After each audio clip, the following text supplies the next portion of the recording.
Hello everybody, welcome back to Sophisticakes by Mary. For this tutorial, I'm going to show you how I made this geode fault line cake that had a geode slice topper and some other geode accents. So if this sounds interesting, stick around and we'll get right to it.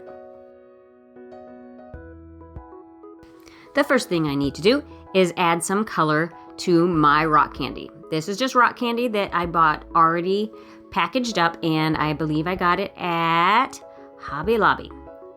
And I just poured them in two different bowls because I wanted two different shades of pink.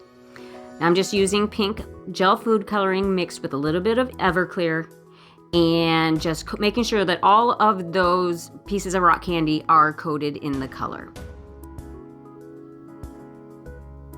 And there we have our colors, and then to get them to dry out a little bit, I just put a paper towel on a board, and I just put the rock candy on the board and set them aside to dry. And now we're going to go ahead and make our other stones. I guess these are stalactites or stalagmites, whatever you want to call them. And I'm just using, and I'm also using this isomalt to piece together, to hold together our sliced geode topper. Now this, this isomalt, you just put it on a medium to medium high heat and just let it cook, warm up. It's going to go from a cloudy consistency or more of an opaque look to a clearer look as it's cooking. And you're going to want to cook that until it gets to 320 degrees. And while that's happening, I went ahead and I'm assembling my geode slice shape. Now, I'm just going for like an oblong, misshapen, not completely oval-shaped pattern here. And I went from an ombre, from a white to a slightly darker pink in the middle. And then I'm just using some of the melted isomalt to pour over these pieces of rock candy. And that's what's going to cement it all together. I guess this is not so much a geode slice as just a section of a geode. And I wanted to add some color to the rest of my isomalt to make my other rocks with. And I just go ahead and I just dot in the color with the toothpick and just swirl it like that. I think that's the best way to get the color incorporated, and then that way you also are not creating more bubbles in your isomalt mixture. And then just go ahead and pour them in your silicone molds and then set them aside to cool. Now to get this to stick up on the cake, I am using a skewer and some more of that isomalt and just pouring it over the back of that skewer to anchor it to the geode slice. I'm just going to keep calling it a geode slice because that's easier. And then I just used some more rock candy to kind of hide that stick in the back. Now I'm going to create my fault line. I am just using an already fondant covered cake and using an X-Acto knife to carve out the shape of the fault line. I went for some irregularities in this. I wanted this to be more natural, a more natural look, and be very irregular in shape. And just pull off that fondant and then cut into your cake at an angle. You kind of want to cut a V shape into it. Now this is a lot of layers of cake, so there is a board halfway up this cake, but when I was assembling the cake, I knew I was going to be carving into it. So I cut the board in the middle pretty small. This is a 6-inch cake, and I cut that circle about 3 inches because I knew I was going to carve in probably at least an inch into the middle of this cake, and I didn't want to be running into that board. Just a little preventative tip there. And I also added some supports underneath that board since this is basically a double barrel cake. Now, in hindsight, I wish I had gone with all buttercream because chocolate ganache, where it helps your cake hold the shape and keep it from bulging. At the same time, I did struggle a little bit with concealing that chocolate because it wanted to peek out. It wanted to be seen from behind the rock candy. And I did end up having to mess with that quite a bit to get that concealed. So, hindsight, I should have done buttercream, but that's okay. It still worked out. Now I'm starting with, I put a little buttercream on top of the cake where I carved it out. And then before it crusted over, I started placing my rock candy. with it being darker in the middle and then gradually fading out to the clear on the outside edge. Now this did take a while, so we'll just speed it up here in a second, and that way you see me do the whole thing, but it doesn't take the hour that it took to actually do it.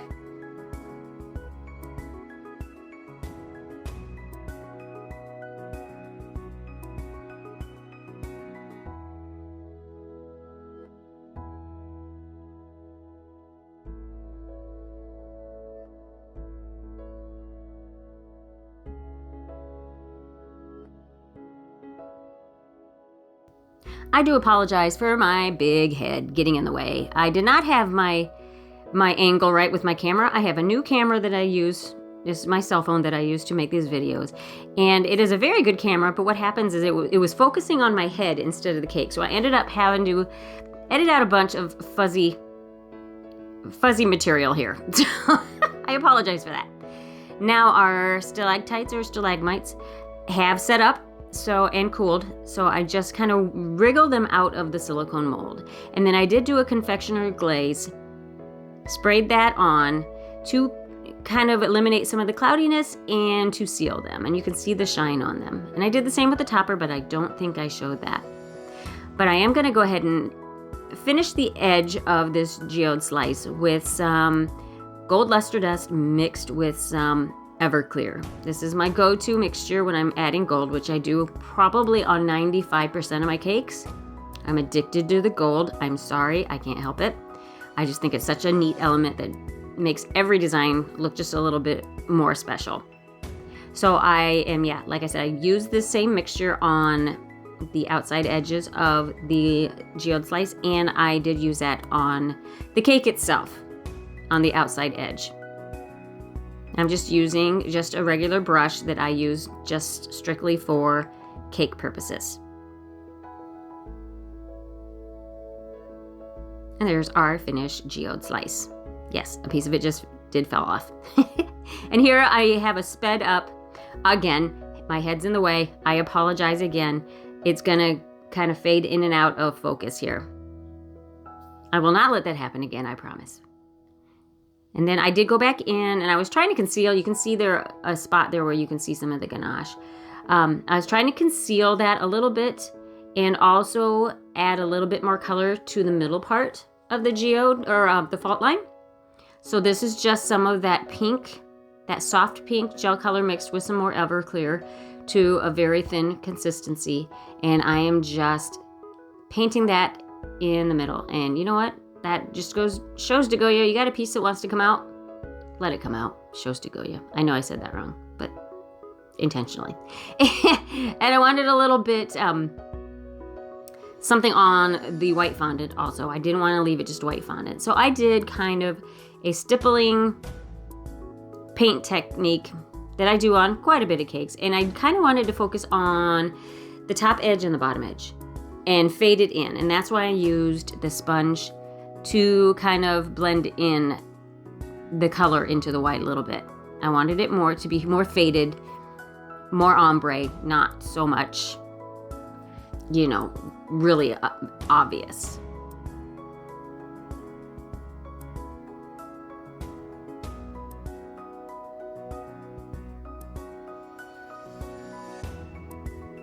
There was a lot of footage, so there's a lot of sped up footage on this one. But I know people like to see the whole thing, and I don't like to cut things out because I don't want you to miss something. So the eternal dilemma of editing videos. What to keep and what is not important. So I try to keep as much as I can. And then I did do this painting technique on the top also. And then clean up your board. And then I am just assembling and then just sticking that skewer right into the top of the cake. And then just to decorate around your geode slice with your other pieces of isomalt rocks. And I don't know that I showed, but I did do a darker pink also on that piece there. And then there's a darker piece on the bottom also. I didn't even realize I edited that out. But yes, I did do that. I just added a little bit more pink after I had poured the initial.